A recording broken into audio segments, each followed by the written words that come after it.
राधे राधे दोस्तों, जय श्री कृष्णा। कान्हा जी की कृपा हम सब पर बनी रहे, इन्हीं शुभकामनाओं के साथ आज की वीडियो को शुरू करते हैं। दोस्तों, आप सबका हमारे YouTube चैनल भक्ति में आस्था पर हार्दिक स्वागत है। आज की इस वीडियो में हम आपको आषाढ़ माह के शुक्ल पक्ष की एकादशी तिथि, जिसे हरिशयनी एकादशी के नाम से भी जाना जाता है, की जानकारी देंगे। आप सबसे रिक्वेस्ट है कि वीडियो को पूरा और ध्यान से सुनिएगा। चलिए शुरू करते हैं। आषाढ़ माह के शुक्ल पक्ष की एकादशी तिथि को देवशयनी एकादशी या हरिशयनी एकादशी के नाम से जाना जाता है। हिंदू धर्म में इस एकादशी का विशेष महत्व होता है। धर्म शास्त्रों के मुताबिक भगवान विष्णु देवशयनी एकादशी के दिन योग निद्रा में चले जाते हैं और इसके बाद 4 महीने तक कोई भी शुभ कार्य नहीं होता।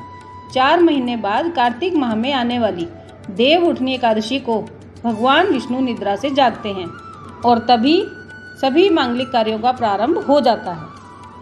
आषाढ़ माह के शुक्ल पक्ष की एकादशी तिथि यानी देवशयनी एकादशी इस बार 10 जुलाई 2022 को है। हिंदू पंचांग के अनुसार एकादशी तिथि 9 जुलाई की शाम 4:40 पर प्रारंभ होगी और 10 जुलाई की दोपहर 2:14 तक रहेगी। क्योंकि उदया तिथि को लिया जाता है, इसलिए व्रत 10 जुलाई दिन रविवार को रखा जाएगा। एकादशी व्रत का पारण 11 जुलाई की सुबह 5:31 से सुबह के 8:17 तक होगा। जो भी भक्तजन देवशयनी एकादशी का व्रत करेंगे वो इस अवधि में व्रत का पारण कर लेंगे। देवशयनी एकादशी के दिन भगवान विष्णु का पूजन किया जाता है। इस दिन सुबह स्नान आदि करने के बाद हाथ में जल लेकर व्रत का संकल्प लेना चाहिए। इसके बाद मंदिर में भगवान विष्णु और माता लक्ष्मी को आसन पर स्थापित करना चाहिए। ध्यान रहे कि आसन पीले रंग का ही होना चाहिए। इसके बाद भगवान विष्णु को पंचामृत से स्नान कराकर चंदन का तिलक लगाएं, फूलों की माला चढ़ाएं और घी का दीप जलाएं। मान्यता है कि एकादशी के दिन दान करने से पुण्य की प्राप्ति होती है। इस दिन व्रत की कथा भी अवश्य ही सुननी चाहिए, जिससे सभी मनोकामनाएं पूर्ण होती हैं। चलिए अब आपको हरिशयनी एकादशी की पौराणिक कथा भी सुना देती हूँ। आप सभी ध्यानपूर्वक सुनिए। ब्रह्म वैवर्त पुराण में यह कथा प्रचलित है कि एक बार योग निद्रा ने भगवान विष्णु की कठिन तपस्या की, जिससे प्रसन्न होकर भगवान विष्णु ने उसे दर्शन दिए और वरदान मांगने को कहा।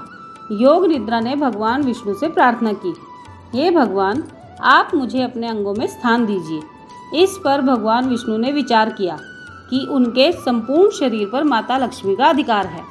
तब उन्होंने योग निद्रा को अपनी आंखों में स्थान दिया और यह आश्वासन दिया कि साल के 4 महीने आप मेरी आंखों में विराजमान रहेंगी।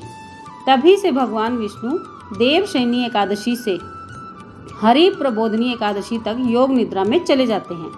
इसी कारण इस एकादशी को देवशयनी एकादशी कहा जाने लगा। देवशयनी एकादशी की एक और कथा हमारे पुराणों में मिलती है। चलिए आपको वो भी सुना देती हूँ। एक बार देवऋषि नारद जी ने ब्रह्मा जी से आषाढ़ शुक्ल एकादशी के विषय में जानने की उत्सुकता प्रकट की। तब ब्रह्मा जी ने उन्हें बताया कि सतयुग में मानधाता नामक एक चक्रवर्ती सम्राट राज्य करते थे। उनके राज्य में प्रजा बहुत सुखी थी। राजा इस बात से अनभिज्ञ थे कि उनके राज्य में शीघ्र ही भयंकर अकाल पड़ने वाला है। उनके राज्य में 3 वर्ष तक वर्षा न होने के कारण भयंकर अकाल पड़ा। इससे चारों ओर त्राही त्राही मच गई। धर्म पक्ष के यज्ञ, हवन, पिंडदान, कथा, व्रत आदि सब में कमी हो गई।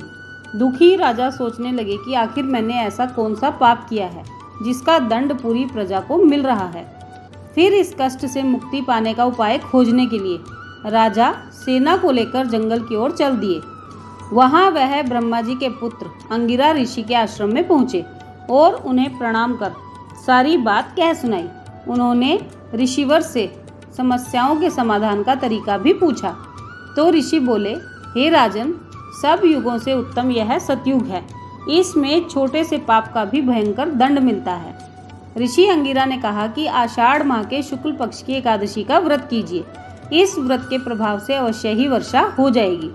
राजा अपने राज्य की राजधानी लौट आए और चारों वर्णों सहित पद्म एकादशी का पूरी निष्ठा के साथ उन्होंने व्रत किया। व्रत के प्रभाव से उनके राज्य में मूसलाधार वर्षा हो गई और अकाल दूर हुआ तथा राज्य में समृद्धि और शांति वापस लौट आई। इसी के साथ ही धार्मिक कार्य भी पूर्व की ही भांति आरंभ हो गए। बोलिए श्री हरि भगवान की जय।